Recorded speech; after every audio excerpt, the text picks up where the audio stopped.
MMA Now, Power Move, Film On TV Networks. UFC 200, you have two fighters on there. Daniel Cormier taking on John Jones, Cain Velasquez, Travis Brown. Let's talk DC, John Jones real quickly. DC is the UFC light heavyweight champion. John Jones is the interim. I thought it was interesting that DC's never pulled out of a fight. They made it an interim match between John Jones and OSP. And John did something unique after the fight. He said, "I don't want the belt," but then later on, he grabs the belt in the press conference. John didn't really look good in that fight, and DC called it out.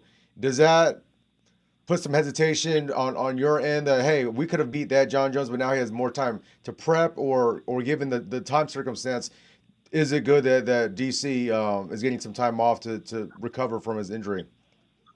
Well, I mean, had the injury not happened, it would have been great to have gotten that John Jones. But, and at the end of the day, I think DC would want the best John Jones. He doesn't want to beat the John Jones that fought that night. He wants to beat the John Jones that's going to fight on UFC 200. So DC's obviously looking to be the best he can be, and he wasn't, unfortunately. A freak accident happened to him, and he wasn't able to make that fight. But, all fighters really want is to beat the fighter at their best. They don't want any excuses.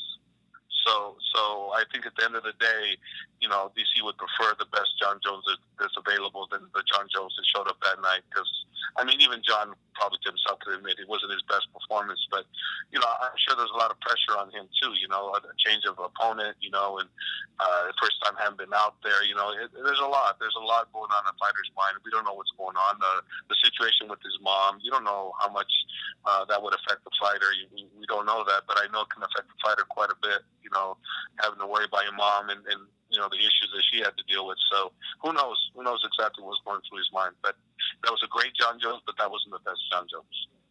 Will DC be 100% by July 9th? That's the plan. The plan. He's already doing some grappling, which he wasn't able to do before at all. Period.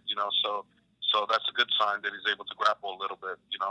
So I'm anticipating we're going to have a 100% healthy DC. So we'll see what happens, but I'm anticipating 100% going to be healthy. Now, outside of McGregor Diaz trash talk, I think Jones and DC are right there. It's fun from a fan perspective, fun from a journalistic standpoint as well. From a coaching aspect, how does that play into your preparation as a coach when you know that your fighter is going to go out there and there's going to be beef between him and Jones?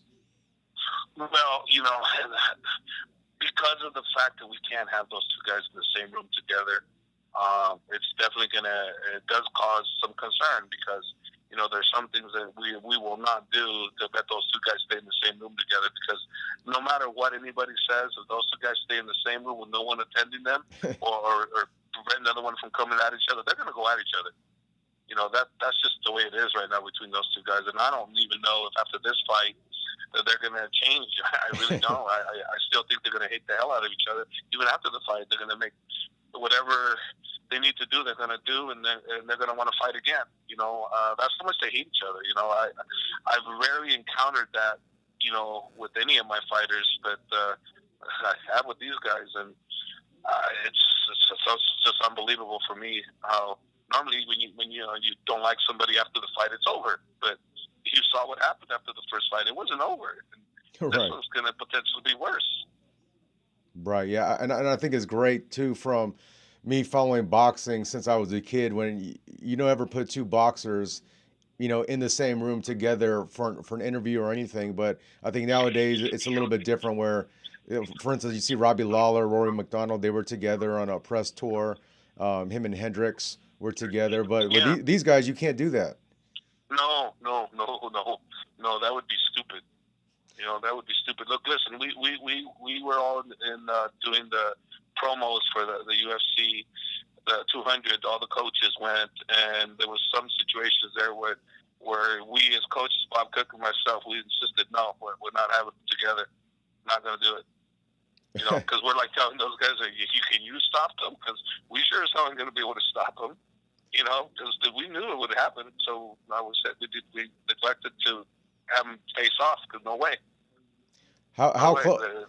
One of the most viral videos on the MMA side is the ESPN when the hot mic, at before their last fight between John Jones and Daniel Cormier, where Jones says he's going to kill DC. How close do you think they were for DC to seek Jones out after that interview? Because I know they're not in the same room, but they're in the same vicinity.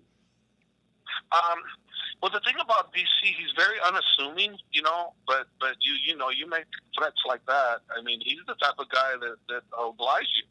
He's the type of guy to go, oh yeah, well, do it. I'm here, and I'll search you out. Yeah, I don't know what's going on in his head, but for the DC that I see in my gym, he's not going to take too kindly to anybody saying anything bad about him like that. He'll be right in front of your face. Right. MMA now.